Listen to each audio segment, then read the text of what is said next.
Today I'm going to take a look at the 1000 Toys Cuphead. I'll start off by saying that I'm a pretty big fan of Cuphead. I like that kind of old cartoon style from the 30s. And there's a lot of influence from that early era of cartoons from like the 30s to 50s. Obviously, most of the game was inspired by the rubber hose style of cartoons in the early 30s. But there's also a lot of influence from Tex Avery from the 50s, and also Merry Melodies, Steamboat Willie, also the early Disney theatrical films, and even Chuck Jones a little bit. So I like that part about Cuphead. I'm also a fan of jazz, and it had a lot of early jazz, big band, kind of New Orleans, different genres of jazz. They're also from that same era. So, fan of the characters, fan of the design, fan of the gameplay, fan of the art style. But we're going to find out today if I'm a fan of this figure. But of course, first we'll take a short look at the box, which the box is way bigger than it needs to be. I don't know why they made it this big. It has a lot of extra space in the back. But the design is nice. I mean, it has a lot of nice pictures of Cuphead here, a lot of expressions. But yeah, the back, same pictures that they had online. On the other side, the same thing. On the top, same thing. On the bottom, a lot of writing. One thing I do want to point out about the box is that the cardboard insert is removable, so you can have that. And you can take pictures of whatever you want with that. So here's what we get. Not a whole lot. Only 2 sets of eyes and 6 hands, which is pretty disappointing. Especially with the range of emotion that you're going to get with this. You're not going to get a whole lot. Kind of a determined eyebrow sculpt and then a looking off to the side. But his mouth is always open, especially because he's based off the era of cartoons, where cartoons were a lot more expressive. And you can just see the range of emotion and range of expressions here just from this insert alone.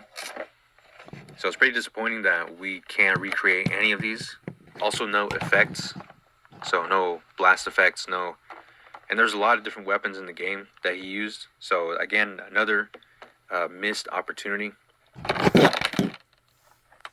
I guess I'll go over the accessories first. So you can't swap out the eyes. But before you swap out the eyes, you want to make sure that you take the nose off. The nose is removable, and you have to take the nose off before you take the eyes off. And yeah, he does look kind of funny. Now, the eyes are kind of hard to take off. The way that I found out is the easiest is you want to take your thumbnails and you just kind of want to press them into the that small opening there, and then you just want to press down and then pull away from the face, and then eventually it'll come off. He does look kind of creepy, but then that's how you swap the eyes out. So we had the determined, angry expression eyes. And now you can switch them out for the eyes that are looking to the side. So there's that, and then you get the nose on. That's how you switch out the eyes. Okay, the hands. He comes with 2 fists out of the package. Just 2 plain Mickey Mouse gloves. And then he comes with his shooting hands. And open hands.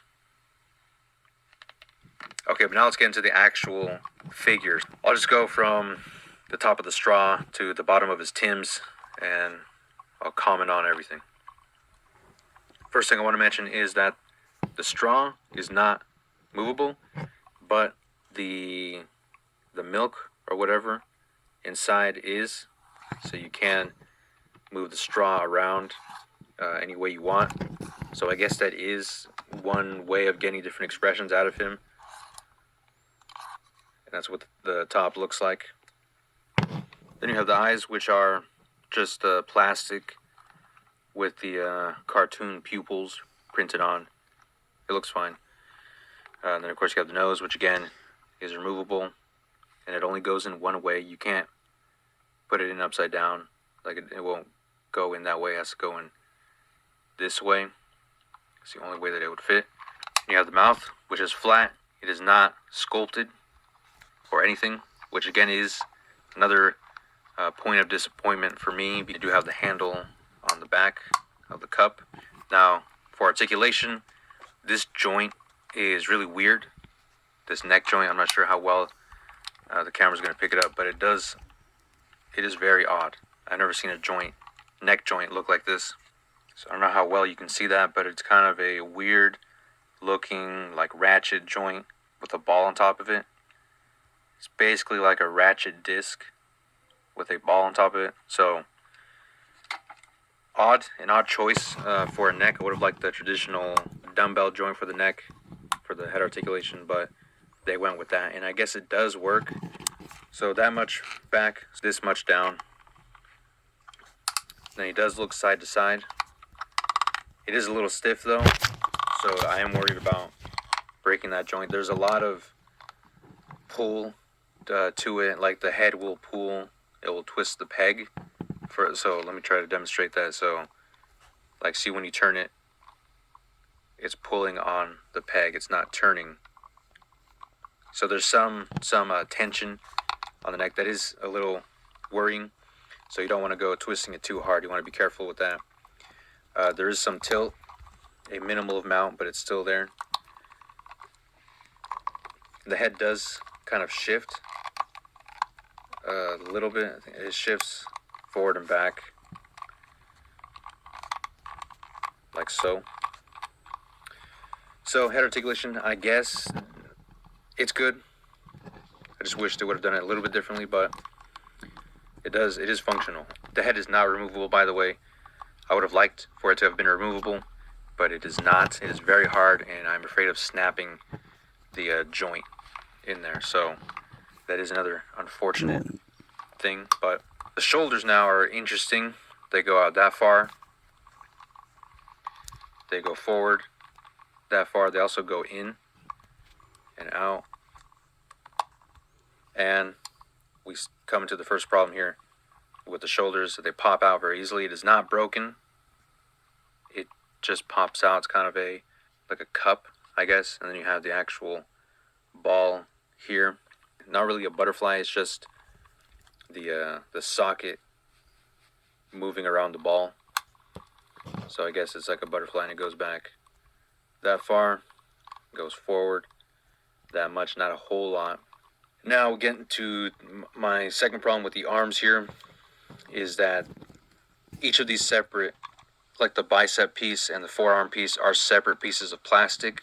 They go over the actual inner working joints, so you can rotate the bicep without rotating the rest of the arm. So I don't know if you can see that, but see how his hand is not moving, but this upper bicep part is. It's because they're not stuck together. They're not attached to each other. It's just sitting on top of it. So that can become a problem when you're moving him around and something gets misaligned. For example, then you can't move his arm up, and he kind of breaks his arm. So you gotta shift that around.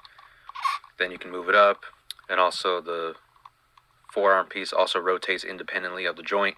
So again, you can get into problems there. You gotta make sure they're aligned, basically.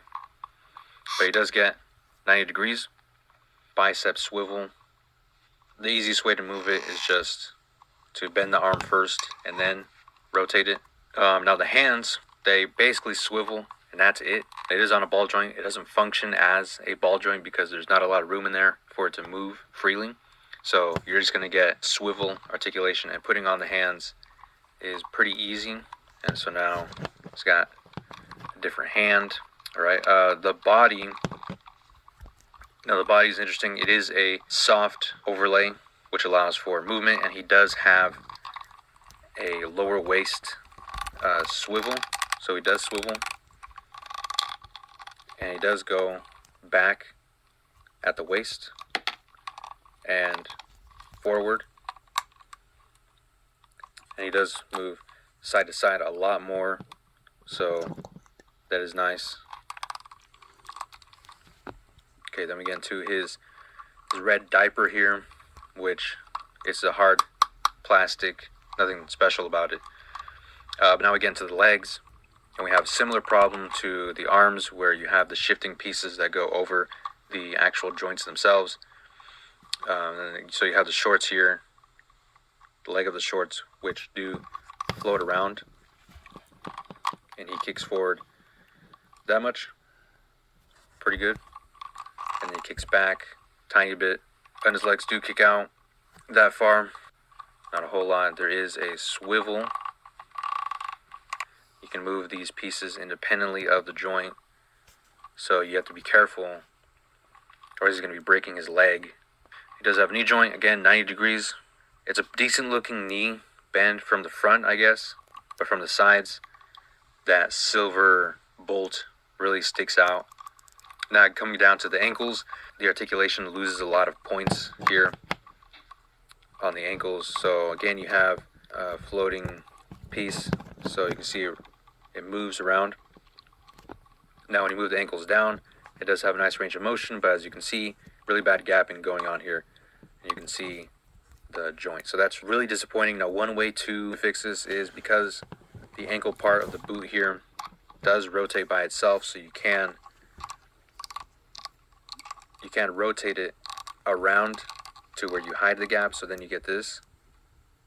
But then you can't move his foot forward. So if you're doing like a jumping pose, you have to do that for both feet. I don't know if they meant for that to be possible, but that is the unfortunate reality of the ankle joints of this figure. Then moving on to the actual boot, there is ankle pivot. And it works pretty well.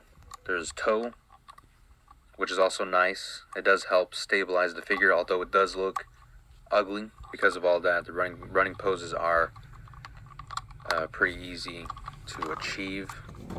Alright, now it's time for some height comparisons. Here's a Hasbro Lightning Collection Mighty Morphin Green Ranger. Here's Lim Toys Leon. Here's... My phone is breaking.